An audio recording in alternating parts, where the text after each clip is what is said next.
கர்த்தருடைய நாமத்திற்கு மகிமை உண்டாவதாக. இந்த நாளில கூட எங்களை கர்த்தர் உங்கள் மத்தியில சாட்சியாக நிறுத்திருக்கிறதுனால நான் கர்த்தரை ஸ்தோத்தரிக்கிறேன். கடந்த 1996 இருந்து ஜெம்ஸ்ல நாங்க வந்து தேவனுடைய ஊழியத்தை செய்துட்டு இருக்கிறோம். அண்ணன் சொன்ன மாதிரி எங்களுக்கு சப்பரா டிரான்ஸ்ஃபர் போட்டிருக்கிறாங்க.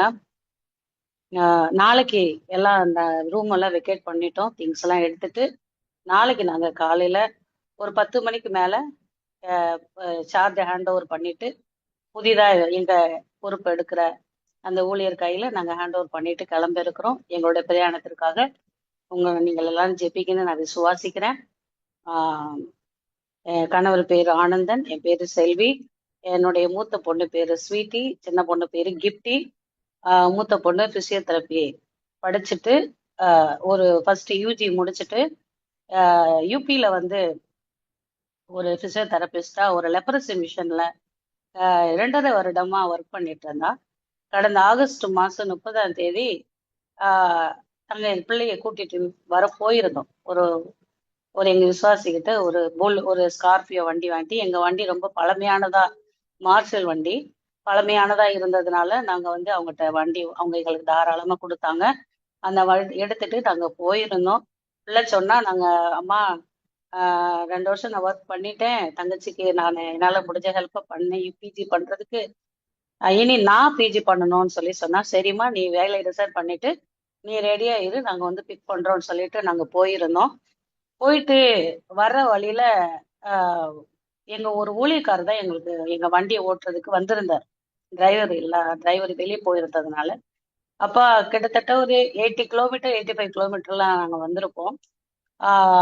சாரன் டிஸ்ட்ரிக்ட், அதாவது கோபால்கஞ்சின்ற அந்த ஜில்லாவில் அந்த டிஸ்ட்ரிக்ட்ல எங்க வண்டி ஒரு டேர்னிங்ல வரும்போது வண்டியோட டயரு வெடிச்சிருச்சா இல்ல என்ன ரீசனே தெரியல. அப்படியே வண்டி ஸ்பீடா வந்து ஒரு ஒரு 40 மீட்டர் பறந்து போய் ஒரு மரக்கிளையில அந்த வண்டி அந்த ஃப்ரண்ட் கண்ணாடி எல்லாம் உடஞ்சிட்டு, எங்க வீட்டுக்காரரே முன்னாடி எங்க டிரைவர் அவங்களாம் உட்காந்துருந்தாங்க. அவங்க வண்டி ஒரு 40 அடி பள்ளத்துல விழுந்து 5 முறை அப்படியே உருண்டு உருண்டு உருண்டு போய் உட்காந்துருச்சு. நானும் மயங்கிட்டேன், எங்க வீட்டுக்காரரும் மயங்கிட்டாங்க. முழிச்சு பார்த்தேன், நான் ஒரு வயல்ல கிடந்தேன். எங்க வீட்டுக்காரரு மயங்கி இருந்தாரு உள்ளேயே, அந்த ஃபர்ஸ்ட் சீட்லயும் மயங்கி அப்படியே மயங்கி கிடந்தாரு. நானு கண்ணு முழிச்சு என் பிள்ளைய காப்பாத்துங்க, என் பிள்ளைங்கன்னு நான் கத்துனேன். ஏன்னா நான் அதை கண்கூட பார்த்தேன். அந்த வண்டி பறந்து போறது, விழுந்தது எல்லாவற்றையும் என் கண்கூட நான் பார்த்தேன். அப்புறம் சொன்னாங்க, ஒண்ணு பயப்படாதீங்கம்மா, உங்க பொண்ணுக்கு ஒன்னும் ஆகல, நல்லாதான் இருக்கு அப்படின்னு சொன்னாங்க. என் பொண்ணு அந்த வண்டி கடந்த ஒரு ஒரு 50 அடி தூரத்துல உட்கார்ந்து இருந்தான். எல்லார்ட்டும் சொல்லிட்டான். நானும் அப்படியே மயங்கி விழுந்துட்டேன். என் பொண்ணுடைய கிட்டத்தட்ட உடம்புல 7 இடத்துல ஃப்ராக்சர் விழுந்துட்டு 7 இடத்துல ஃப்ராக்சர் விழுந்து அவளுடைய இந்த தாய் போன் உடஞ்சிட்டு, இந்த லிவருக்கு கீழே இருக்கிற அந்த பெபுலால ஒரு உடைஞ்சது, இங்க ஷோல்டர்ல வந்து 2 எலும்பு உடைஞ்சது, காலில் கையிலையும் ஒவ்வொரு சின்ன சின்ன எலும்பு உடைஞ்சிருந்தது. இப்படி ஒரு 7 இடத்துல அவளை உடனே ஒரு 6 மணி நேரம் ஆம்புலன்ஸ்ல டிராவல் பண்ணி பட்னா எய்ம்ஸ் ஆஸ்பத்திரியில எங்களை கொண்டு போனாங்க.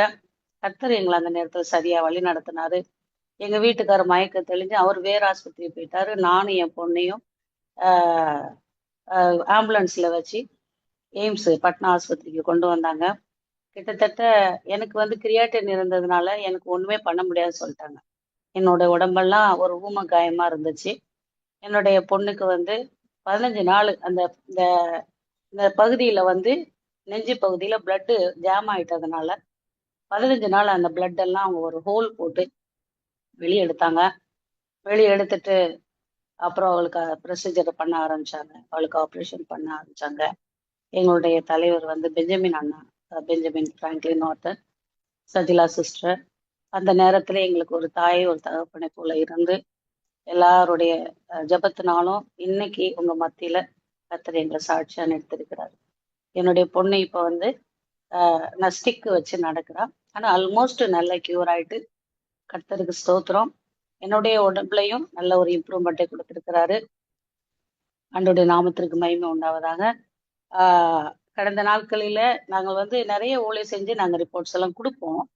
ஆனா இன்னைக்கு அந்த ரிப்போர்ட்டை எங்க வாயாலே உங்க மத்தியில சொல்றதுக்கு கர்த்தர் ஒரு நல்ல வாய்ப்பை கொடுத்திருக்கிறாரு. எங்களுக்கு அது ஒரு இந்த வாய்ப்பு வந்து எங்களுக்கு ஒரு புதிய உற்சாகத்தை கொடுக்குது. கர்த்தருடைய வசனத்தை தியானித்து அவரிடத்தை பெற்று அதை உங்களுக்கு ஷேர் பண்றது ஒரு பெரிய அலாதியான ஒரு ஒரு ஆனந்தமாக நான் கருதுகிறேன்.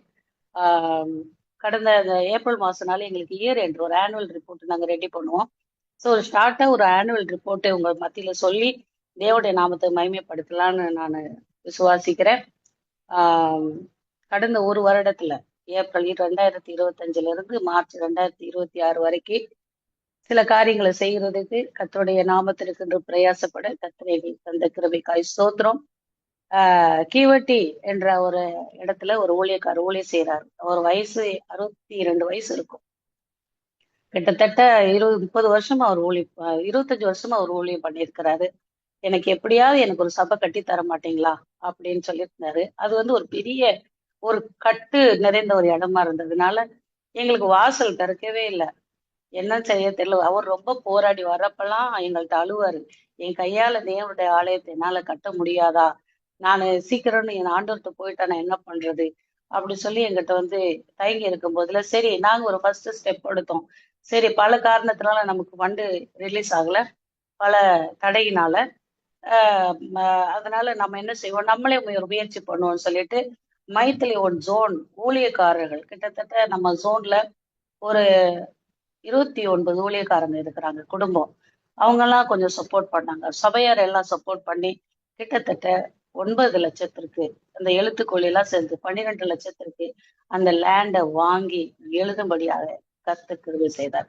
அந்த லேண்டை வாங்கி எழுதுறது கூட பலவிதமான போராட்டம். அப்படி ஒரு போராட்டம். எல்லா போராட்டத்தையும் மீறி அந்த லேண்டை வாங்கி இப்ப அந்த பில்டிங் கன்ஸ்ட்ரக்ஷன் நடந்துட்டு இருக்கு. அதுக்கு லிண்டல் லெவல் வரைக்கும் வந்திருக்கு. அதனால நான் கர்த்தரை ஸ்தோத்தரிக்கிறேன். தேவனால கூடாத காரியம் ஒன்றுமே இல்லை. கடந்த வருஷத்துல ஆந்திராட்டாடின்ற ஒரு பணித்தளத்துல காம்பவுண்ட் வால் கட்டாம அந்த இடத்துல ஆந்திராட்டாடியில கிட்டத்தட்ட 30 வருஷத்துக்கு மேல அங்க ஊழியம் நடக்குது. ஒரு 2020 அங்க ஒரு சபையை கட்டணும். அதுக்கப்புறம் 25 வருஷத்துக்கு அப்புறம் இப்ப அங்க ஒரு காம்பவுண்ட் வாழை எழுப்ப கர்த்தர் உதவி செய்திருக்கிறாரு. கடந்த வருஷத்துல ரோஷன்ற ஒரு ஊழியக்காரு புதிதா நம்ம மண்டலத்துல நம்மளுடைய மதுபனி ஜோன் மண்டலத்துல இணைஞ்சு நல்லபடியா ஊழியத்தை ஸ்டார்ட் பண்ணியிருக்காரு. அவர் ஓபிபி ப்ராஜெக்ட், அதாவது விபச்சாரம் பண்ணுகிற அந்த மக்கள் மத்தியில ஊழி செய்ய வந்தாரு. ஆனா அங்க உள்ள மக்கள் அந்த மக்கள் மத்தியில ஊழி செய்ய விடல. அவங்களுக்கு எப்படின்னா அந்த மக்கள் அந்த வேலையவே செய்யட்டும், அதுல பல பேருக்கு லாபம். இந்த மோல்வி சாப்னு சொல்லுவாங்க, ஓதுறவங்க, அவங்க கூட அந்த மக்களுக்கு உதவி செய்ய முன் வரல. நாங்க ரொம்ப சோர்ந்து போயிட்டோம். இந்த தம்பி சொன்னாப்புல எனக்கு இந்த ப்ராஜெக்ட் செய்ய முடியாட்டாலும் சீதாமடின்ற பகுதியில அது பக்கத்திலேயே ரீகான்ற ஒரு இடத்துல ஊழியத்தை ஆரம்பிச்சு நல்லபடியா செஞ்சுட்டு இருக்கிறாரு. ஒரே வருஷத்துல கிட்டத்தட்ட ஒரு 10-20 ஃபேமிலிய நல்ல ஆதாயம் பண்ண கர்த்தர் உதவி செய்திருக்காரு. சிறு பிள்ளைகள் மத்தியில நல்ல ஊழியம் செய்யறாரு. கடந்த வருஷத்துல நம்ம ஜோன்ல 3 இடத்துல ஏரியா கன்வென்ஷன் நடத்தியிருக்கோம். நாங்க இருக்கிற மதுபனியில, தர்பங்கால, சீதாமடியில கன்வென்ஷன் நடத்தி கிட்டத்தட்ட 900 பேருக்கு அது ஒரு ஆவிக்குரிய புரோஜனத்தை கொடுத்தது. கடந்த வருஷத்துல 1000 பைபிளை நாங்க டிஸ்ட்ரிபியூட் பண்ணியிருக்கோம். 5500 பிள்ளைங்களுக்கு விபிஎஸ் மூலமா தேவனுடைய அந்த கிருபை கிடைச்சிருக்கு, ஆசீர்வாதம் கிடைச்சிருக்கு. கடந்த வருஷத்துல பல டீம் தமிழ்நாட்டுல இருந்து வந்து நம்ம ஜோன்ல வந்து பல ஸ்பெஷல் ப்ரோக்ராம்ஸ்ல நடத்திருக்கிறாங்க. முக்கியமா சொல்ல போனா பெங்களூர்ல இருந்து ஒரு யூத் டீம் வந்து சிறு பிள்ளைகள் மத்தியில நல்லபடியா ஊழியம் செஞ்சிருக்கிறாங்க. 30 வாலிபர் மீட்டிங் கிட்டத்தட்ட நடந்திருக்கு. 125 நியூ வில்லேஜஸ நம்ம அந்த ஜோன் மூலமா போன வருஷத்துல நாங்க ரீச் பண்ணியிருக்கோம். சீடத்துவ பணியில வந்து அட்வான்ஸ்டு வெட் மீட்டிங் அப்படின்ற அந்த மாத்தியம் வழியா நம்ம அண்ணன் அதுக்கு ஏற்பாடு பண்ணியிருக்கிறாங்க. ஒரு நல்ல லேடிஸ் மினிஸ் பண்றதுக்கு ஒரு நல்ல டெம்போ டிராவலர் அண்ணன் ரெடி பண்ணி கொடுத்துருக்காங்க. 15 இடத்துல இருந்து 15 விதமான லீடர்ஸ் இடத்துல இருந்து பல பல கல்ச்சரல் உள்ள லீடர்ஸ் ஒன்னா வந்து ஒவ்வொரு இடத்துலையும் அட்வான்ஸ்டு வேட்டு டீம்னு ஏற்படுத்தி அங்க பெண்கள் மத்தியில மீட்டிங் நடத்திருக்காங்க. அதன் மூலமாவும் கிட்டத்தட்ட ஒரு 500 சகோதரிக்கு மேல இதன் மூலமா ஆசீர்வதிக்கப்பட்டிருக்கிறாங்க. அதுக்கப்புறம் ஹியூமானிட்டேரியன் சர்வீஸ் நம்ம வந்து இந்த செவன் ஃபோல்டு மினிஸ்ட்ரி ஜெம்ஸ்ல அந்த ஹியூமானிட்டேரியன் சர்வீஸ் மூலமா 3 இடத்துல ஃப்ரீ டியூஷன் சென்டர் நம்ம நடத்திட்டு இருக்கிறோம். இந்த 3 மக்கள் எப்படிப்பட்ட மக்கள் அப்படின்னா, இதுல ரெண்டு இட மக்கள் வந்து ரெண்டு இட மக்கள் வந்து இந்த பிச்சை எடுக்கிறவங்க சொல்லுவாங்கல்ல, ஜிப்சி, அந்த பிள்ளைகளுக்கு நாங்க வந்து ஃப்ரீ டியூஷன் வந்து நம்ம எடுத்துட்டு இருக்கிறோம். மாதம் மாதம் ஒரு சிறு தொகையை நம்ம காணிக்கையா கொடுத்து அதை நம்ம தொடர்ந்து செஞ்சுட்டு இருக்கோம். அப்புறம் கொரிஹா அப்படின்ற இடத்துல ஓபிபி ப்ராஜெக்ட் நடந்துட்டு இருக்குது. இது வந்து அதுக்கப்புறம் எஜுகேஷன் சர்வீஸ்ன்னு எடுத்துட்டா நம்ம ஜோன்ல வந்து நம்ம ஒரு ஸ்கூல் இருக்கு, ரெண்டு ஸ்கூல் இருக்கு. James school English medium school, அதுல ஒரு ஸ்கூல்ல பிளே ஸ்கூல் நம்ம நியூவா ஸ்டார்ட் பண்ணியிருக்கோம். அங்க பிள்ளைங்க விளையாடுறதுக்கான எல்லா காரியங்களையும் செட் பண்ணி அவங்கள அந்த படிக்கிறதுக்கான ஒரு அட்ராக்ஷனை கொடுத்து இந்த மாதிரி ஆரம்பிக்க கிட்டத்தட்ட 1.5 லட்சம் செலவு பண்ணி அதை ஆரம்பிக்க கர்த்தர் உதவி செய்திருக்கிறாரு. நம்ம ஏரியால வந்து டிசிசி அப்படின்றது டே கேர் சென்டர்னு சொல்லுவாங்க.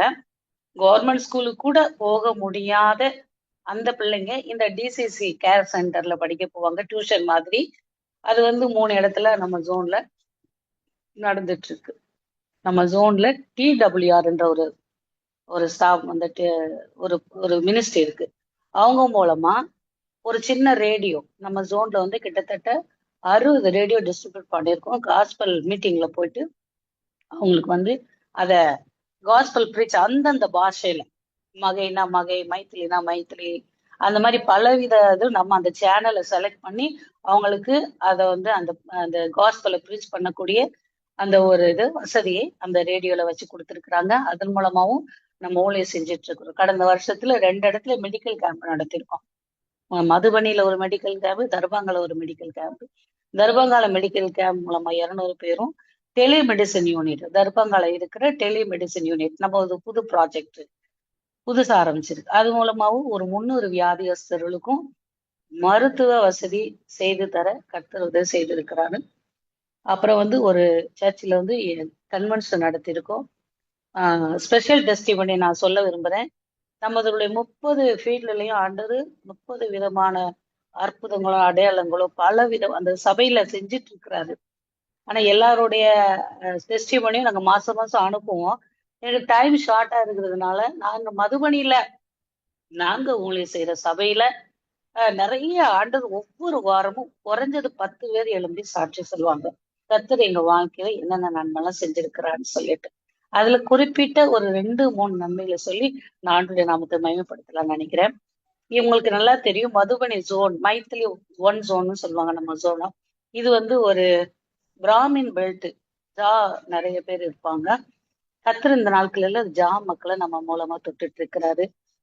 ஃபார் எக்ஸாம்பிள் ஒரு ஃபேமிலி, பங்கஜி உஷான்ற ஒருத்தவங்க ஃபேமிலி, அவங்க வந்து அவங்க ரிலேஷன் மூலமா உண்மையாவே ஆண்டவரை ஏத்துக்கிட்டாலுமே அவங்க வந்து தயங்கி தயங்கி நம்ம சபைக்கு வர ஆரம்பிச்சாங்க. வந்த 6 மாசத்திலே அந்த தேவனுடைய சத்தியங்களை நல்லா புரிஞ்சு இன்னைக்கு நம்ம சர்ச்சில் ஒரு ட்ரெஷரர் லெவலுக்கு வந்திருக்கிறாங்க. அந்த நம்ம சபையினுடைய காணிக்கை பணத்தை பத்திரமா வச்சு அதை சரியா அதை பயன்படுத்தி அது ஒரு அதுல உண்மையும் உத்தமமா இருக்க கர்த்தர் உதவி செய்திருக்காரு. அவருடைய வாஞ்சையெல்லாம் அவங்க அம்மா அப்பா ரட்சிக்கப்படணும். அவங்க அம்மா அப்பா பேரு வந்து காலிஜா, ஸ்ரீகாந்த்ஜா. அவங்க 2 பேரும் ரட்சிக்கப்படணுன்றது அவங்களுடைய பெரிய வாஞ்ச. 2 பிள்ளைங்களா அவ்வளவு ஸ்பிரிச்சுவலா வளர்க்குறாங்க. அந்த பிள்ளைங்க சங்கீதம் அப்படியே மனப்பாடம் பண்ணி சபையில சொல்லுவாங்க. அவங்க பையன், அந்த பொண்ணு அழகா பாடும். அந்த அம்மா அவங்க சொன்ன ஒரு சாட்சி என்னன்னா, நாங்க ஆண்டவருக்குள்ள வர்றதுக்கு முன்னாடி எங்க பொண்ணு வெளியே போனாலே உடனே கண்ணுப்பட்டுரும், உடனே கண்ணுப்பட்டு உடம்பு சீரியஸா ஆயிடும். ஆனா என்னைக்கு நாங்க ஆண்டோட சபைக்கு கால் எடுத்து வச்சோமோ அன்னையில இருந்து எங்க பொண்ணுக்கு ஒரு மருந்து மாத்திரை கொடுத்தது கிடையாது சொல்லி அவங்க சாட்சிய அவங்க போன வாரம் கூட அந்த சாட்சியோட தனிப்பட்ட விதத்துல எங்கள்ட்ட ஷேர் பண்ணாங்க. அதுக்கப்புறம் ஒரு குடும்பம் பூஜாஜா. இந்த பூஜாஜா அவர் வீட்டுக்காரரு ஒரு இது ஆட்டோ ஓட்டுறவரு. அவங்க அம்மா வந்து ரொம்ப பூஜை எல்லாம் பண்ணுவாங்க, ரொம்ப பூஜை எல்லாம் பண்ணுவாங்க. அப்போ இந்த அம்மா இவ வந்து இந்த பூஜா வந்து நல்ல ஒரு ஸ்பிரிச்சுவல் ஒரு உமன், நல்ல ஜோம் பண்ணி ஆண்டவத்துல வைராக்கியமா இருப்பாங்க. ஏன்னா அவங்க அக்கா வேற எங்க சண்டிகர்லயோ நல்ல ஒரு விசுவாசி. அவங்க அக்கா மூலமா அவங்க ஆண்டவரை ஏத்துக்கிட்டு இந்த சகோதரி நம்ம சபைக்கு வந்துட்டு இருக்கிறாங்க. அவ்வளவு ஒரு வைராகியமான சகோதரி. அவங்க வந்து வாரம் வாரம் வந்து அந்த பிள்ளை என்கிட்ட சொல்லி அழும். அவங்க அப்பா, அவங்க வீட்டுல ஒரு சாபம். ஆண்கள் எல்லாம் உடனே இறந்துருவாங்க.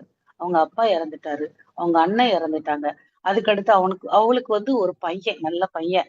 அவளுக்கு ஒரு பயம், எங்க வீட்டுல ஆண்கள் எல்லாம் இறந்துட்டாங்க, என் பையனும் செத்து போயிருவானோ அப்படின்னு எனக்கு ரொம்ப கவலையா இருக்கு. இது எங்க குடும்பத்திலேயே ஒரு வழி வழியா இப்படி ஒரு சாபம் இருக்குன்னு சொல்லி அந்த அம்மா அவன் சொன்னான். நான் சொன்னேன், அம்மா நீங்க கவலைப்படாதீங்க. கடவுள் வந்து அப்படி நம்மளை விடவே மாட்டார். நம்ம அவருடைய பிள்ளையா மாறிட்டோம். எந்த சாபமா இருந்தாலும் அதை எடுத்து போட்டுருவான்னு சொல்லி ஒரு நம்பிக்கை கொடுக்க கர்த்தர் உதவி செய்தாரு. இதன் மத்தியில அவங்க மாமியா, நீ வந்து பூஜை பண்ணணும், பூஜை பொருள் எல்லாம் சாப்பிடணும் அப்படின்னு அவளை கொடுமைக்கு மேல கொடுமை. ஒரு போன ஆகஸ்ட் மாசம் எங்க வீட்டுல வந்து வந்துட்டான்.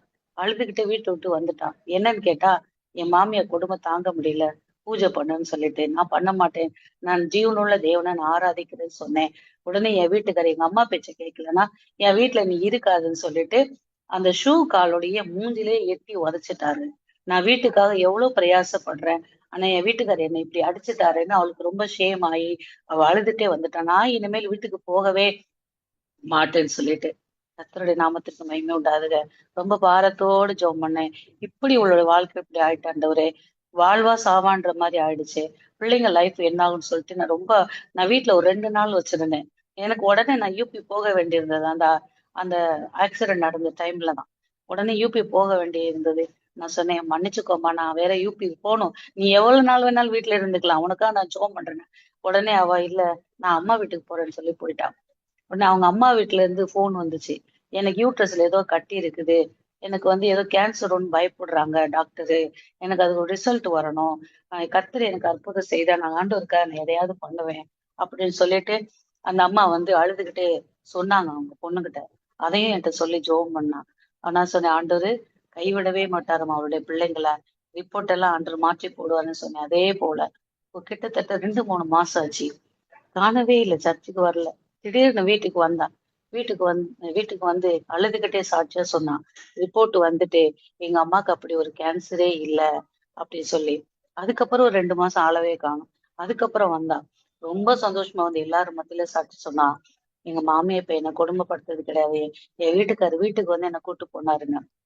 இன்னொரு சாட்சி சொன்னான், அந்த வழி வழியா அந்த லேண்டு ஒரு பெரிய பிரச்சனையில கடந்தது.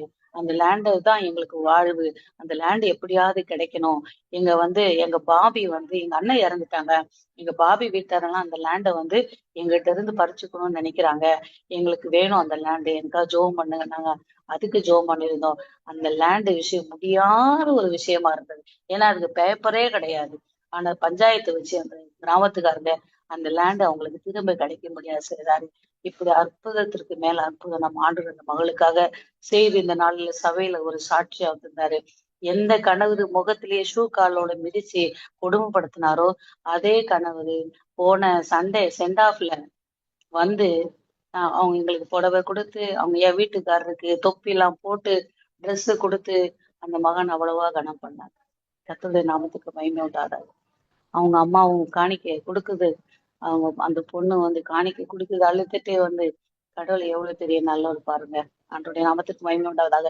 இன்னொரு குடும்பம், ரிங்க்ன்ற ஒரு குடும்பம்.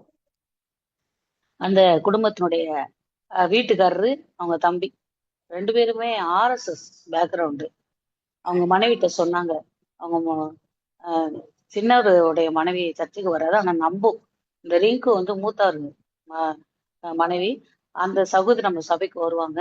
அவங்க வந்து ரொம்ப வைராக்கியமா இருப்பாங்க. அவங்க வீட்டுக்காரர் சொன்னாரு, நீ சர்ச்சுக்கு போனேன்னா உன்னை துப்பாக்கி எடுத்து சுட்டுருவேன் அப்படின்னு அந்த சகோதரி மிரட்டினாங்க. அந்த சகோதரி சொன்னாங்க, செத்தாலும் பரவாயில்ல, என்னை சுட்டாலும் பரவாயில்ல, நான் ஆண்டோட விட மாட்டேன்னு சொல்லி அந்த சகோதரி சொன்னாங்க. அதுக்காக நான் ரொம்ப பாரத்தோடு ஜெபம் பண்ணிட்டு இருந்தேன். அந்த கிராமம் மோகன்பூர், அந்த பக்கத்துலதான், இங்க இருந்து ஒரு 15 நிமிஷம் தான் வாக்கிங் டைம்.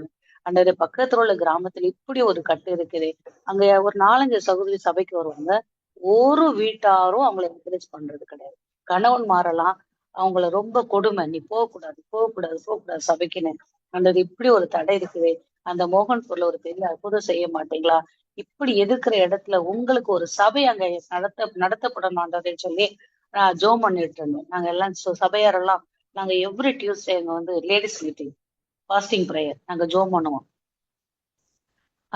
அந்த சகோதரர் ஒரு 2 நாளுக்கு முன்னாடி அவங்க வீட்டுல எங்களை கூப்பிட்டு இருந்தாங்க. நாங்க போனோம். எந்த சகோதரன் தன் மனைவியை சொன்னாங்களோ, நீ அந்த சபைக்கு போனா உனக்கு சுற்றுவேன், துப்பாக்கி எடுத்து சுற்றுவேன்னு சொன்னாரோ, அவரு வீட்டுல நல்ல மட்டன் குழம்பு வச்சு எங்களை உட்கார வச்சு சாப்பாடு போட்டு நல்லா பரிமாறி நல்லா சாப்பிடுங்க அப்படி சொல்லிட்டு ரொம்ப நேரம் எங்களை விடவே மனசு வரல. ரொம்ப நேரம் பேசிட்டு அப்புறம் எங்களை அனுப்புனாரு. கர்த்தர் எவ்வளவு பெரிய காரியம் செய்யறாரு பாருங்க. நம்ம ஜெபிக்கும் போது கர்த்தர் அவர் பெரிய காரியங்களை செய்கிறாரு. கர்த்தருடைய நாமத்திற்கு மகிமை உண்டவராக. இந்த நாளில கூட இந்த சாட்சியை சொல்ல கர்த்தர் உதவி செய்திருக்கிறாரு. ஒரு சில ப்ரேயர் பாயிண்ட்ஸ் தயவு செய்து நோட் பண்ணிக்கோங்க. இந்த பொலிட்டிக்கல் இஷ்யூஸ்னால ஞானசானம் மக்கள் எடுக்கிறது இப்ப கொஞ்சம் குறைஞ்சிருக்கு. ஞானசானம் மக்கள் எடுக்கணும். போன வருஷம் கிட்டத்தட்ட 250 பேருக்கு மேல ஞானசானம் எடுத்திருக்காங்க. எங்களோட டார்கெட் அடுத்த வருஷம் கிட்டத்தட்ட 500 பேருக்கு ஞானசானம் கொடுக்கணும். இந்த காரியத்துக்காக ஜோம் பண்ணாங்க. இன்னொரு 2வது பிராமின் பெல்ட் உங்களுக்கு நல்லா தெரியும். கத்தரிக்கிறிய செய்யணும். 3வது இங்க வந்து ஆஹ் ஒரு அருமையான மித்துல வந்து கோயம்புத்தூர் ஏரியா மாதிரி இருக்கும். நல்ல ஒரு அருமையான ஏரியா. மக்களும் ரொம்ப நல்ல மக்கள், படிப்பறிவு இல்லாத மக்கள். பிராமினை தவிர மற்ற எந்த கேஸ்டுமே பிள்ளைங்களை பாசம் காட்டி காட்டி காட்டி எல்லாத்தையும் கெடுத்து வச்சிருக்கிறாங்க. படிப்புக்கு இம்பார்ட்டன்ட் கொடுக்கறதே கிடையாது. நாங்க இங்க ஒரு ஹாஸ்டல் வச்சிருக்கிறோம். கிட்டத்தட்ட 30 பிள்ளைங்க இருக்காங்க. 40 பிள்ளைங்க சீட்டு, இன்னும் 10 சீட்டை நிரப்பணும். அதுக்காக ஜோம் பண்ணுங்க. அந்த பேரண்ட்ஸ் எல்லாம் ஃபர்ஸ்ட் பிள்ளைக்கு போன் பண்ணுவாங்க. ஃபர்ஸ்ட் கேட்பாங்க, என்னடா சாப்பிட்ட? நல்லா சாப்பிடுறா, நல்லா சாப்பிடுறா அப்படின்னு சொல்லுவாங்க. ஆனா மகனே நீ நல்லா படிடா, நீ நல்லா படிச்சு பெரிய ஆள் ஆகணும்னு சொல்லிட்டு ஒரு தாய்மார் கூட சொல்ல மாட்டாங்க. அப்படி ஒரு இன்டென்ஷன் இந்த மக்களுக்குள்ள. கர்த்தர் அந்த காரியத்தை மாற்றி போடணும். படிப்புக்கு மக்களுக்கு முக்கியத்துவம் கொடுக்கணும். ரட்சிக்கப்படணும். படிப்பறிவில்லாத இந்த இடத்துல பிள்ளைங்களை வந்து எங்களால கண்ட்ரோல் பண்றது. அந்த ஒரு காலத்துல அம்மா அப்பா இல்லாத பிள்ளைங்களுக்காக தான் நாங்க ஹாஸ்டல் ஆரம்பிச்சோம். இப்ப அடங்காத பிள்ளைங்களுக்கு தான் ஹாஸ்டல் ஆரம்பிக்கணுன்ற மாதிரி ஆயிப்போச்சு. ஏன்னா தாய் தப்புனால பிள்ளைங்களை கண்ட்ரோல் பண்ண முடியல. எப்படியா என் பிள்ளைய உருவாக்கிட மாட்டீங்களா அப்படின்னு அழுகைமா வந்து கண்ணீர்மா வந்து விட்டுட்டு போறாங்க. சோ அந்த பிள்ளைங்க ஒவ்வொன்றும் ஒவ்வொரு விதமா இருக்கு. 30 பிள்ளைங்களை நடத்துறது ஒரு பெரிய கிருபை எங்களுக்கு தேவைப்படுது. அந்த பிள்ளைங்களெல்லாம் உருவாக்கணும். சமுதாயத்துல ஒரு பெரிய மாற்றத்தை கொண்டு வர முடியும்னு நாங்க நினைக்கிறோம். சோ அந்த பிள்ளைங்களை உருவாக்குறதுக்காக நீங்க ஸ்லோ பண்ணிக்கோங்க. ஆண்டவருடைய நாம் மகிமைப்படுவதாக. நியூ ஃபீல்டு இப்போ நாங்க போற இடம் வந்து நியூ ஃபீல்டு. இங்க நாங்க இங்க இருக்கிற இடத்துல மகேஷ் பிரதர்னு ஒருத்தர் வருவார். அவருக்கா ஜோம் பண்ணுங்க. கர்த்தர் எங்களை காட்டில் ரெண்டத்தனையான அபிஷேகத்தை கொடுத்து நடத்தணும். நாங்க போற இடம் வந்து சப்புரா. அது எங்களுக்கு புதிய ஏரியா, ஒரு புது ஸ்ட்ராட்டஜி, புது மக்கள், அவங்களுடைய உணர்வுகள், அவங்களுடைய எண்ணங்கள் எல்லாம் ஒண்ணுமே தெரியாது. நாங்கதான் போய் ஸ்டடி பண்ணணும். பண்ணி எப்படியெல்லாம் ஊழியத்தை அந்த இடத்துல நல்லபடியா பண்ணலாம்னு சொல்லிட்டு நாங்க அதுக்குரிய காரியங்களை பார்ப்போம். எங்களுக்காக கட்டாயம் தயவு செய்து எங்களுக்காக ஜோம் பண்ணுங்க. ஆஹ் ரொம்ப ஷார்ட்டா தேவனுடைய வார்த்தையை நான் சொல்ல விரும்புறேன். இந்த சாட்சி உங்களை எழுப்புதெல்லாம் இருக்கும்னு நான் நம்புறேன். நம்மளோட அநேக வார்த்தைகளை நம்ம கேட்டிருக்கிறோம். ஆனா தமிழ்நாட்டுல வந்து வசன பஞ்சமே கிடையாது. விதவிதமான மெசேஜ் கேட்கிறோம். ஆனா கேட்கறதுக்கு மட்டும் இல்ல, அதை செய்கிறவர்கள் வாக்கியவான்கள், அதன்படி நடக்கிறவர்கள் வாக்கியவான்கள் சொல்லி தேவ வசனம் சொல்லுது. கர்த்தர் நம்ம அந்த கிருபையை கொடுக்கட்டும். இந்த நாளில கூட நம்ம ஆண்டவருடைய சில கேரக்டர்ஸ் நம்ம பார்க்கிறோம். நம்ம ஆண்டவருடைய நாமத்தை அறிந்திருக்கிறோம். ஆண்டவருடைய வல்லமை எவ்வளவு பெரிய வல்லமைன்னு சொல்லிட்டு அநேக வசனத்துல பார்த்திருக்கிறோம். நம்ம ஆண்டவர் எப்படிப்பட்டவர், நம்ம வேதத்துல எப்படி எழுதியிருக்கு. நம்ம ஆண்டவருடைய அந்த வல்லமை குறித்து சில வசனங்கள் நம்ம சாட்சியா உங்களுக்கு அந்த காரியத்தை நான் சொல்ல விரும்புறேன். ஏசாயா 9:6 அந்த செகண்ட் பார்ட், நம்ம ஆண்டவர் வந்து அதிசயமானவர், ஆலோசனை கர்த்தர், வல்லமையில தேவன், நித்திய பிதா, சமாதான பிரபு. நம்மளுடைய தேவன், அவர்கள்ட்ட ஒரு குறையும் கிடையாது. அப்படிப்பட்ட ஒரு பெரிய கர்த்தர் நம்ம கர்த்தர். யோபு 36:5 பாக்குறோம், ஒருவரையும் புறக்கணியாதவர். இந்த உலகத்துல அவரை நம்பி யாரு வந்துட்டாலும் இவன் எனக்கு தேவையில்லை, இவன் வந்து தகுதி கிடையாது என்கிட்ட வர்றதுக்கு அப்படின்னு நம்ம ஆண்டவர் சொல்லவே மாட்டாராங்க. அவ்வளவு பெரிய வல்லமை இல்ல தேவன் தான். ஆனா தன்னிடத்தில் ஒருவரையும் அவர் வருகிறவரை புறக்கணியாதவர், அவர் மன உருக்கம் உள்ளவர், அவர் மகத்துவம் உள்ளவர்னு சொல்லியிருக்குது. சங்கீதம் 68:35 தேவனே உமது பரிசுத்த ஸ்தலங்களிலிருந்து பயங்கரமாய் விளங்குகிறீர். பரிசுத்த ஸ்தலத்து பயங்கரமான தேவன் நம்முடைய தேவன். நம்முடைய ஜனங்களுக்கு அவர் என்ன கொடுக்கிறாரா? பலனையும் சத்துவத்தையும் அருளுகிற தேவன். தேவனுக்கு ஸ்தோத்திரம் உண்டாவதாக. நாகும் 1:3 பாக்குறோம். அவர் நீடிய சாந்தமும் மிகுந்த வல்லமையும் உள்ளவர். அவர்களை ஆக்கினை இல்லாமல் தப்புவிக்க மாட்டார். கர்த்தருடைய வழி சுழல் காற்றிலும் பெருங்காற்றிலும் இருக்கிறது. மேகங்கள் அவருடைய பாதத்தூளாய் இருக்கிறது. உண்மையிலும் ஆண்டவர் குறித்த அந்த வர்ணனை வேதத்துல படிக்கும்போது நமக்கு அது ஒரு பயத்தை உண்டாக்கக்கூடியதா இருக்குது. சங்கீதம் 24:8 எழுதியிருக்கு, திரளான தண்ணீர்களின் இரைச்சலை பார்க்கிலும் சமுத்திரத்தின் வலிமையான அலைகளை பார்க்கிலும் கர்த்தர் உன்னதத்திலே வல்லமையுள்ளவர். இங்க என்ன போட்டிருக்குது? வலிமையான அலைகளை பார்க்கலாம். நம்ம அந்த கடல்ல நம்ம எல்லாமே பார்த்திருப்போம். அங்க ஒரு இரைச்சல் இருந்துகிட்டே இருக்கும். நைட்டு டே அண்ட் நைட்டா அந்த இரைச்சல் ஒரு போது நிக்காது. அப்படி ஒரு இரைச்சல் இருக்கும். ஆனா உன்னதத்திலே நம்ம தேவன் அந்த இரைச்சலை காட்டிலும் நம்மளுடைய தேவன் உன்னதத்திலே அவர் வல்லமையுள்ளவராய் இருக்கிறார் சொல்லிட்டு வசனம் சொல்லுது. ஏசா 28:29 அவர் ஆலோசனையில் ஆச்சரியமானவர், செயலில் மகத்துவமானவர். சங்கீதம் 29:4 கர்த்தருடைய சத்தம் வல்லமை உள்ளது, கர்த்தருடைய சத்தம் மகத்துவம் உள்ளது. சங்கீதம் 76:12 பிரபுக்களின் ஆவியை அடக்குவார், பூமியின் ராஜாக்களுக்கு அவர் பயங்கரமானவர். அவருடைய அவ்வளவு ஒரு வல்லமை. பிரபுக்களின் ஆவியை அடக்குகிற தேவன். நம்முடைய ஆண்டவர் பெரியவரும் மகா பலம் உள்ளவருமாயிருக்கிறார். அவருடைய அறிவு அளவில்லாதது. யாத்திரை 15:6 கர்த்தாவே உம்முடைய வலதுகரம் பலத்தினால் மகத்துவம் சிறந்திருக்கிறது. கர்த்தாவே உம்முடைய வலதுகரம் பகைஞனை நொறுக்கி விட்டதுன்னு சொல்லியிருக்கு. சங்கீதம் 62:11 தேவன் ஒரு தரம் விளம்பினார், 2 தரம் கேட்டிருக்கிறேன், வல்லமை தேவனுடையது என்பதே. தேவன் ஒரு தரம் விளம்பினார், 2 தரம் கேட்டிருக்கிறார். அப்படி ஒரு வல்லமை தேவனுடையது என்பதே. தேவனுடைய நாமத்துக்கு மகிமை உண்டாவதாக. உபாகமம் 10:17 உங்கள் தேவனாகிய தேவாதி தேவனும் கர்த்தாதி கர்த்தரும் மகத்துவமும் வல்லமையும் பயங்கரமான தேவனுமாயிருக்கிறார். அவர் பட்சபாதம் பண்ணுகிறவரும் அல்ல, பரிதானம் வாங்குகிறவரும் அல்ல. நம்மளுடைய தேவனிடத்துல பட்சபாதமே இல்லையாங்க. அவருடைய மைட்டியை குறிச்சுதான் நம்ம பேசிட்டு இருக்கோம். எவ்வளவு ஒரு மைட்டி லார்ட் நம்ம ஆண்டவர். இவ்வளவு பெரிய வல்லமை உள்ளவரா இருந்தாலும் இந்த பெருமை பாராட்டுறவங்க, பராக்கிரமசாலி, பலன் உள்ளவர்கள், இவர்களெல்லாம் ஆண்டவர் கண்டுக்க மாட்டாங்க. ஆண்டவர் யாரை கண்டுக்கிறாரு பாருங்க. அவர் அவ்வளவு பெரிய வல்லமை உள்ள தேவனா இருந்தாலும் ஒரு வசனம் சொல்லுது, எரிந்த நாணலே முடியாதவர் மங்கி எரிகிற திரியை அணையார். அவ்வளவு பெரிய வல்லமை உள்ள தேவனா இருந்தாலும் பலன் இல்லாதவங்களை நோக்கி பார்க்கிறார். அவருடைய வல்லமை என்னெல்லாம் பலவீனர்களுக்கு அவருடைய வல்லமை எந்த விதத்துல எல்லாம் உதவி செய்து பாருங்க. இன்னைக்கு நம்ம அவர் பாதத்துல நான் ஒரு பலவீன ஆண்டவர், என்னால ஒன்றுமே முடியாது அப்படின்னு யாரெல்லாம் தங்களை சரண்டர் பண்றாங்களோ அவங்களுக்கு ஆண்டவர் என்னென்ன பண்றாரு பாருங்க. நம்மளுடைய பலத்தினால ஒண்ணுமே கிடையாது, தேவனுடைய பலத்துலதான். நம்ம எவ்வளவுதான் கையை காலம் அடிச்சாலும் ஒண்ணும் நடக்க போறது கிடையாது. அவருடைய சித்தம் தான் நம்ம வாழ்க்கையில நடக்கும். அவர் அதற்கு ஏற்ற பலனை கொடுப்பார்.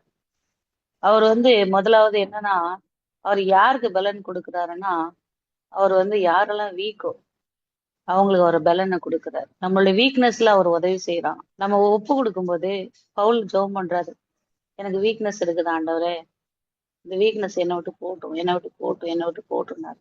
ஆனா ஆண்டவர் வீக்னஸ் எடுக்கல. என் கிருபை உனக்கு போதும், அதுவே பெர்ஃபெக்ட் உனக்கு. அது அந்த உன்னோட வீக்னஸ்ல ஏன் பலன் பரிபூர்ண வழங்கும், நீ எல்லாவற்றையும் செய்து முடிச்சிடுவ அப்படின்னு ஆண்டவர் சொல்லிட்டாரு. இன்னும் பலவீனம் எனக்கு இருக்குதே, இந்த பலவீனம் என்னை விட்டு என்னைக்கு போகும் அப்படின்னு நம்ம எதிர்பார்க்கணும்னு அவசியம் இல்லை. சொல்லணும் ஒரு தடவை ஆண்டவர்கிட்ட. அவர் அவர் கொடுக்க இஷ்டம்னா கொடுக்க போறாரு. இல்லைன்னா நம்ம ஆண்டவரே உங்க பலன் போகுதுன்னு சொல்லிட்டு மிகவும் சந்தோஷமா ஓடுங்க. இந்த பலவீனமான பவுல் சர்ச் பிளான்டிங்ல ஃபர்ஸ்டா நிக்கிறாரு. அவரை மாதிரி வேதத்துல யாரும் சர்ச் பிளான்டிங் பண்ணதே கிடையாது. அவருடைய பலன் பூரணமா இருக்கும். உங்க என்ன பலவீனமா இருந்தாலும் சரி, இன்னைக்கு அவருடைய பலன் நமக்கு போதுமானது. நீங்க உங்க பலவீனத்தையே நினைச்சிட்டு இருக்காதீங்க, அவர் செய்வார். கர்த்தர் ஆஹ் ஜெபத்துக்கு பதில் கொடுக்கலன்னு அதை அப்படியே அதாவது இதாயிராதீங்க. நம்ம விட்டு கொடுக்க கூடாது. கடவுளை பலப்படுத்துறாரு, அவர் செய்வாரு. நம்மளை கொண்டுதான் அவர் செய்வார். பலவீனர்களை கொண்டுதான் செய்வார். பலவான் யாரெல்லாம் நினைக்கிறாங்களோ, நான் பலவீனம், என்னால முடியும், நான் முடிச்சிருவேன், என்னால முடியாதா அப்படின்னு பேசுறவங்களை கொண்டெல்லாம் ஒரு காரியம் நடக்காது. நம்ம யாரெல்லாம் நினைப்போமோ, இவங்களாம் என்ன செய்ய, இவங்களாம் என்ன செய்ய போறாங்க, இவங்களால ஒண்ணும் முடியாது அப்படி நம்ம யார நினைக்கிறோமோ அவங்கள கொண்டுதான் கர்த்தர் பெரிய காரியங்களை செய்ய அவர் போதுமானா இருக்கிறார். கர்த்தரோட நாமத்துக்கு மகிமை உண்டாது. ரெண்டாவது, அந்த பலவீனர்களுக்கு ஆண்டவர் வாக்குத்தத்தம் கொடுக்குறாராங்க. பலவீனர்களுக்கு என்ன செய்யறானா, வாக்குத்தத்தம் கொடுக்குறாரு. ஒரு சில நேரத்துல நமக்கு பலவீனம் வந்துருது, நம்மளால ஜெபிக்க கூட முடியல, உட்கார்ந்துடுறோம், ஜெபிக்க தோணல, என்ன ஜெபிக்கணும்னு கூட நமக்கு தெரியல. ஒரு குழப்பம் வந்து நம்ம இருதயத்துல குழப்பம் வந்துடும், எப்படி ஜெபிக்கணும்னு எனக்கு தெரியல, என்ன செய்யணும் தெரியல. அப்ப ஒரு குழப்பத்தில் இருக்கும்போது ஆண்டவர் என்ன செய்யறாரு, உங்களுக்கு வாக்குத்தத்தம் கொடுக்கிறாரு. ஆண்டவர் என்ன செய்யறாங்கன்னா, ரோமர் 8:26 வாக்கு கடங்காத பெருமைச்சோடு நமக்காக அவர் என்ன பண்றாங்கன்னா, நமக்கு என்ன ஜெபிக்கணும் கூட தெரியாம இருக்கிறதுனால அவருக்குள்ள இருந்த அவரு உங்களால ஜெபிக்க முடியலையா, வார்த்தை வரலையா, அந்நிய பாஷையில ஜெபம் பண்ணும். கர்த்தர் நமக்குள்ள பரிசுத்த ஆவியின் இருந்து நமக்கு என்ன தேவைன்றத அவரு தெரியப்படுத்துவார். சும்மா ஜெபிக்க முடியலன்னு படுத்து தூக்கிடக்கூடாது. நல்ல ஒரு பிளேட் சாப்பாடு சாப்பிட்டுட்டு தள்ளி எடுத்து, என்னால முடியல, கொஞ்சம் நேரம் கழிச்சு ஜெபம் பண்ணும் அப்படின்னு சொல்லிட்டு உட்கார்ந்துருங்க. முழங்கால் போட்டு அந்நிய பாஷையில ஜெபம் பண்ணுங்க. பரிசுத்த ஆவியானவர் உங்களுக்காக ஜெபம் பண்ணி உங்களுக்கு வாக்குத்தத்தங்களை அள்ளி கொடுக்க அவர் போதுமானவராக இருக்கிறார். அப்புறம் அவரு வந்து கர்த்தருக்கு காத்திருக்கிறவர்களுக்கு ஒரு புது பலன் கொடுக்குறாராங்க. கர்த்தருக்கு காத்திருக்கிறவங்களுக்கு ஒரு புது பலன் கொடுக்குறார். உடனே காரியம் நடக்கலையே, அவசரப்பட வேண்டாம். கர்த்தரை வந்து செய்வார். அவருக்கு காரியத்தை நம்ம இருதயம் வேணும், இதை செய்யணும், கர்த்தருக்கு இதை செய்யணும்னு சொல்லிட்டு கர்த்தர் அதுக்குரிய அந்த பலனை உங்களுக்கு கொடுக்க போதுமானவராக இருக்கிறார். சோர்ந்து போகாதீங்க. ஒருத்தர் நம்ம தமிழ்நாட்டுல அடிக்கடி இந்த கதையை சொல்லுவாங்க. எனக்கு வாழவே பிடிக்கலன்னு சொல்லிட்டு ஒருத்தன் தற்கொலை பண்றதுக்கு ஒரு 3 ஐட்டத்தை எடுத்து வச்சுட்டா. கத்தி, விஷம், கயறு, இந்த 3ல எது பெஸ்ட், டக்குன்னு நம்ம வந்து முடிச்சுக்கலாம் நம்ம கதையை அப்படி சொல்லிட்டு. ஆனா அது ஒருத்தர் வந்து ரொம்ப ஞானமா அவர் கவுன்சில் பண்ணார். உனக்கு சாகிறதுக்கே இவ்வளவு வழி இருக்கும்போது வாழ்றதுக்கு ஏன் வழி இல்லை, உன் டைமுக்காக வெயிட் பண்ணு, ஏதாவது ஒரு புது வழியை கடவுளை தரப்பாருன்னு சொன்ன உடனே அவன் அந்த அந்த அந்த காரியத்தை விட்டுட்டான். சில பேருக்கு உடனே காரியம் நடக்கல அப்படின்னா இன்னைக்கு உடனே பழி வாங்கிடணும், உடனே இந்த காரியம் நடக்கணும். ஏன் நடக்கல, நான் பிரயாசப்பட்டேனே, கோவம் வந்துருது. கோவம் வந்து தவறான ஒரு வழியை சூஸ் பண்ணி போயிட்டான். கடவுளுக்காக காத்திருந்தது கிடையாது, அவருடைய நேரம் வர்றதுக்காக காத்திருக்க கிடையாது. கடவுள் சொல்றாரு, கர்த்தருக்கு காத்திருக்கிறது புது பலன் அடைவார்கள் சொல்லிட்டு சொல்லியிருக்கிறது. அதே போல நீதிமானுடைய ரட்சிப்பு கர்த்தரால் வரும், இக்கட்டு காலத்தில் அவரே அவர்கள் அடைக்கலமாயிருக்கிறார். நீங்க நீதிமானா இருந்தா கர்த்தர் வந்து கட்டாயம் நம்மளை வந்து கைவிடவே மாட்டார். காரியங்களுக்கு பலனை கொடுப்பார், ஏற்ற வேலைக்கு வாக்குத்தத்தை கொடுத்து பலனை கொடுப்பார். அப்புறம் வந்து அவர் என்ன செய்யறாராம், பலவீனமானவர்களுக்கு எல்லா தேவைகளும் சந்திக்கிறாங்க. எனக்கு வீடு கட்டணும்னு ஆசை, ஆனா முடியல, பலவீனம், எப்ப முடியும் வாழ்க்கையில. அப்ப ஆண்டவர் சொல்றாரு, திங்க குட்டிகள் தாழ்ச்சி அடைந்து பட்டினி கிடைக்கும், கர்த்தரை தேடுவவர்களுக்கும் ஒரு நன்மையும் குறைவுப்படாது. தாவீது கட்டில நான் படுக்க மாட்டேன், ஆண்டோடைய ஆலயம் கட்டப்படும் வரைக்கும் மச்சுப்பாவோட பாவனை வீட்டுல நான் படுக்க மாட்டேன்னு சொல்லி என்ன பண்றான், பிரயாசப்பட்டு, நீ கட்டாதுன்னு சொல்லிட்டாரு வீடு, நீ எது கட்டுற, உன் கையில ரத்தம் படிஞ்சிருக்குன்னு சொன்னாரு. ஆனா அவரு, நான் ஆண்டவருக்காக கட்டுவேன், எனக்கு எனக்கு எனக்கு இன்னும் தகுதிப்படுத்துங்க கடவுளின் ஜெபம் பண்ணி சும்மா இருக்கல. அந்த வயசான காலத்திலயும் ஓடி ஆடி எல்லாம் தேவனுடைய காரியத்துக்காக ஏற்படும் போது ஆண்டு சந்தோஷப்பட்டு வாக்குத்தத்தம் கொடுக்கிறாரு. உன்னோட சிங்காசனத்தை நான் நிலைக்க பண்ண சொல்லி ஆண்டவர் தாவீதுக்கு வாக்குத்தத்தம் கொடுக்கிறார். அவனுடைய நாமத்திற்கு மகிமை உண்டாதா. நீ என் வீட்டை கட்டின, நான் உன் வீட்டை கட்டுவேன்னு சொல்லி ஆண்டவர் சொன்னாரு. நீங்க நம்ம வீட்டை கட்டுறதுக்கு ஓடி ஆடி பிரயாசப்படாம ஷார்ட்கட்டு ஒரு வே இருக்கு. நீங்க தேவனுடைய வீட்டை கட்டினீங்கன்னா உங்க வீடு தன்னாலே கட்டப்படும். நம்மளுடைய நாமத்திற்கு மகிமை உண்டாவதாக. இந்த ரகசியம் நிறைய பேருக்கு தெரியல. பிரயாசப்படுறோம், பிள்ளைங்களை கட்டுறதுக்கு, வீடு கட்டுறதுக்கு, பிசினஸ கட்டுறதுக்கு பயங்கரமான பிரயாசம் மக்கள் பட்டுட்டு இருக்காங்க. ஆனா வார்த்தை எல்லாம் வெளிப்படையா இருக்கு, ஒண்ணுமே ஆண்டு நமக்கு மறைக்கல. நமக்கு ஆண்டு எல்லா காரியத்தையும் கற்றுக் கொடுத்திருக்கிறார். தேவடைய நாமத்திற்கு மகிமை உண்டாவதாக. கட்டாயம் தம்முடைய பிள்ளைகளுக்கு அவர் வெற்றியை கொடுக்கிற தேவனாய் இருக்கிறார். 1 யோவான் 5:4 சொல்லியிருக்கு, தேவனால் பிறப்பதெல்லாம் உலகத்தை ஜெயிக்கும். நம்ம பலவீனமானவங்க தான், ஆனா தேவனால பிறந்திருக்கிறோம். தேவனால பிறந்த நம்ம ஜெயிப்போம். வசனம் சொல்லுது, உங்கள் விசுவாசம் உலகத்தை ஜெயிக்கிற ஜெயம். வெளிப்படுத்தும் விசேஷம் 21:4 சொல்லியிருக்குது, அவர்களுடைய கண்ணீர் யாவையும் தேவன் துடைப்பார். இனி மரணமும் இல்லை, துக்கமும் இல்லை, அலறுதலும் இல்லை, வருத்தமும் இல்லை, முந்தினவர்கள் ஒளிந்து போயின என்று விளம்பினது. ஆண்டவர் நமக்கு எவ்வளவு பெரிய வாக்குத்தத்தத்தை கொடுத்திருக்காரு பாருங்க. கண்ணீர் யாவையும் அவர் துடைப்பாராங்க. நமக்கு வெற்றியின் நிச்சயம். நமக்கு பேர் 3:14 கிறிஸ்து இயேசுக்குள் தேவன் அழைத்த பரம அழைப்பின் பந்தய பொருளுக்காக இலக்கை நோக்கி தொடருகிறேன். No turning back. இலக்கை நோக்கி நம்ம தொடர்ந்துட்டே இருப்போம், விசுவாசிப்போம், நல்ல அறிக்கை பண்ணுவோம், இலக்கை நோக்கி தொடருவோம். எல்லாரும் ஒரு தடவை மனசுல சொல்லிக்கலாம், விசுவாசிப்போம், நல்லறிக்கை பண்ணுவோம், ஆல்வேஸ் பி பாசிட்டிவ். விசுவாசிக்கணும். நம்ம பேரை விசுவாசி இல்லைன்னா ஒண்ணுமே கிடையாது. there is no foundation. விசுவாசி, நல்லறிக்கை பண்ணு, அப்புறம் நோக்கி தொடருகிறேன், நோ மோஸ்டா. தொடர்ந்துட்டே இருங்க, ஏதாவது ஆண்டவருக்காக பண்ணிட்டு இருக்கீங்க.